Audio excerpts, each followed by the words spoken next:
আমি যে কথাগুলো বলেছিলাম সেই কথাগুলো এবার একটা একটা করে বেরোচ্ছে।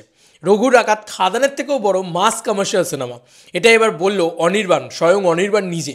এবং আমি বারবার বলেছিলাম যে খাদান শতাব্দীতে একটা আসে এবং রঘু ডাকাতের মতন সিনেমা 2-3টে শতাব্দী মেলালে হয়তো একবারই আসবে। তো এরকম একটা বড় ছবি রঘু ডাকাত। তো এরকম খবর কিন্তু ধ্রুব ব্যানার্জি নিজে বললেন। থ্যাঙ্কস টু অর্জুন, ও আমাকে পাঠালো পুরো ভিডিওটা, যে কারণে আমি পুরো বিষয়টাকে করতে পারলাম। এটা অফিসিয়ালি মানে সেই স্টার্সদের মুখ থেকে তোমরা শুনে নাও, তাহলে তোমাদের আরও আরও আরও ভালো লাগবে পুরো বিষয়টা। জাস্ট শোনো এই জায়গাটা। হ্যাঁ,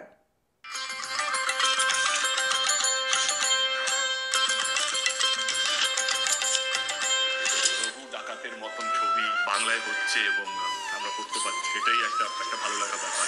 এই ধরনের ছবি বাংলায় তো বারবার করার কথা বা সম্ভাবনা হয়ে ওঠে না। যে সময়টা লেগেছে এই ছবিটাকে আজকে এই মহারত আনতে আমার মনে হয় প্রতিটি মুহূর্ত প্রয়োজন ছিল।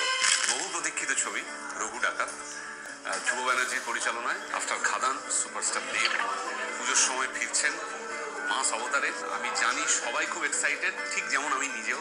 All the best to team Raghu ডাকাত, খুব ভালো হোক, পুজোয় দেখা হচ্ছে।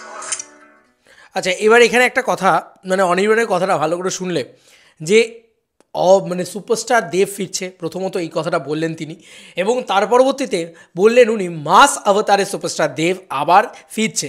জেগে গেছে কিন্তু এটা আবারও মাস অবতারেই দেবদা আবার ফিরছে। এই কথাটা কিন্তু অনির্বাণ এখানে প্রপারলি মানে মেনশন করলেন। সবার মতন আপনারা যতটা এক্সাইটেড, আমিও ততটা এক্সাইটেড এটা দেখার জন্যে, এটাও কিন্তু অনির্বাণ বললেন, এবং অনির্বাণ এই ছবির পার্ট, এটা তো বোঝাই যাচ্ছে। আচ্ছা, এই জায়গাটা কিন্তু খুব ইম্পর্টেন্ট, যে অনির্বাণের স্টেটমেন্টটা অ্যাকচুয়ালিতে খুব ইম্পর্টেন্ট। জাস্ট শোনো।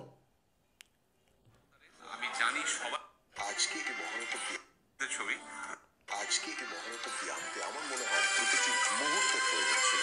বহু প্রতীক্ষিত ছবি রঘু ডাকাত, ধ্রুব ব্যানার্জির পরিচালনায় আফটার খাদান সুপারস্টার দেব পুজোর সময় ফিরছেন মাস অবতারে। আমি জানি সবাই খুব এক্সাইটেড, মাস ঠিক অবতার। যেমন আমি নিজেও। All the best to team Raghu ডাকাত, খুব ভালো হোক, পুজোয় দেখা হচ্ছে। পুজোয় দেখা হচ্ছে যেরকম, সেটার জন্য কিন্তু একটা বড় প্রশ্ন এখানে কিন্তু বড় জায়গা কিন্তু তৈরি হয়ে গেছিলো লোকের ভিতরে। এটা মাস ছবি না এটা ক্লাস ছবি, নাকি এটা গোলন্দাজের মতন ছবি, নাকি এটা বাঘা যতীনের মতন ছবি। পরিষ্কার বলে রাখি, রঘু ডাকাত না গোলন্দাজের মতন ছবি, না বাঘা যতীনের মতন ছবি। রঘু ডাকাতের মতন ছবি। রঘু ডাকাত একটা বাংলার সব থেকে বড় মাস এন্টারটেনার। রঘু ডাকাতে থাকতে চলেছে বিগেস্ট অ্যাকশন সিকোয়েন্স। রঘু ডাকাতে হবে মাস ধামাকা, হবে গিয়ে কিশোরীর মতন গান, কারণ রতিজিৎদার মিউজিক থাকতে চলেছে। ইয়েস বন্ধুরা, নীলায়নদার বাপ এসেছে, আসতে চলেছে আবারও মেটাডিজনের ডায়লগ হয়তো থাকবে, এবং আবার বলছি সুপারস্টার দেব ফিরছে। Yes, this film should superstar Dev film. তো এই ফিল্মটা মানে সুপারস্টার দেব ছাড়া হতো না। দেব দা সুপারস্টার, এই মানুষটা ছাড়া অসম্ভব এই সিনেমাটা হওয়া। কেন? কারণ বক্স অফিসের পুলটাও তো দরকার আছে। মাস ছবি, কমার্শিয়াল ছবি বলেই কিন্তু এসবিএফ এতদিন বসেছিল। এই কথাটা আজকে কিন্তু পরিষ্কারভাবে ক্লিয়ার হয়ে গেল, যে এতদিন ধরে মাস সিনেমা চলছিল না, তাই রঘু ডাকাতের মতন ছবি কিন্তু করতে ওরা সাহস পাচ্ছিল না। খাদান বক্স অফিসে ওয়ার্ক করেছে, মাস সিনেমা চলেছে, সেই কারণেই কিন্তু সেই ধরনের সিনেমা আবার ওয়ার্ক করছে, বা সেই ধরনের সিনেমা আবার আনছে, কিন্তু তার থেকে বাপ লেভেলে আসছে, খাদানের থেকেও বড় লেভেলে আসছে। ঠিক আছে, এবং অনির্বাণ কিন্তু এই কথাটা পরিষ্কারভাবে আমাদেরকে জানিয়ে দিল যে সুপারস্টার দেব ফিরছে, মাস অবতারে ফিরছে। আবারও বলে দিই, বারবার এই কথাটা মেনশন করছি, মাস অবতারে সুপারস্টার জেগেছে, যা বলে দে তোর বাপ এসেছে, তাই মাস অবতারে সুপারস্টার দেব ফিরছে। এই কথাটা কিন্তু অনির্বাণ বলে দিয়েছে, তাই আর কোনো চিন্তা নেই। স্বয়ং অনির্বাণ ভট্টাচার্য যখন বলে দিয়েছে, তখন আর কি চিন্তা, আর তো কোনো চিন্তা রইল না। এবং ধ্রুব ব্যানার্জির ডিরেকশন, সেখানে মাস অবতারের জিনিসপত্র হবে। এবং ধ্রুব ব্যানার্জি যে কথাটা বলেছে, সেই কথাটা আমি অনেক দিন ধরে বলে যাচ্ছি, যে এরকম ছবি বারবার হয় না বাংলা সিনেমার ইতিহাসে, হয়তো এই হলো, আর হয়তো মানে মিনিমাম 20-30 বছরে এরকম এত বড় ছবি তোমরা দেখতে পাবে না।